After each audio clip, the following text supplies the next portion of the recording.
গল্পের নাম হোস্টেলের ছাদে যে হাঁটে। কলকাতার এক পুরনো বয়েজ হস্টেল, 4 তলা বিল্ডিং, কিন্তু ছাত্ররা জানতো ছাদে রাতে ওঠা একেবারেই নিষেধ। কারণ কেউ ঠিক করে বলতে পারতো না, কিন্তু সবাই ভয় পেত। অর্ণব নতুন ভর্তি হয়েছে, সে এসব গুজবে বিশ্বাস করত না। প্রথম দিনেই সে শুনল, রাত 12টার পর ছাদে যাস না, কেউ হাঁটে। অর্ণব হেসে বলল, ভূত কিছু না, কেউ প্র্যাঙ্ক করে।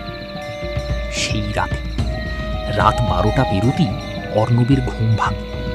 উপরে ছাদ থেকে আসছে ধূপ ধূপ ধূপ, যেন কেউ ভারী পায়ে হাঁটছে।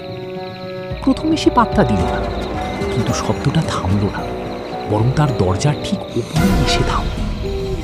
তারপর একদম নিস্তব্ধতা। দ্বিতীয় রাত। অর্ণব এবার ঠিক করল সে ছাদে যাবে। রাত 1টার দিকে সে চুপচাপ সিঁড়ি দিয়ে উপরে উঠল। ছাদের দরজা অল্প ফাঁকা ছিল, সে দরজা ঠেলে দিল। চারপাশে অন্ধকার, শুধু হালকা চাঁদের আলো।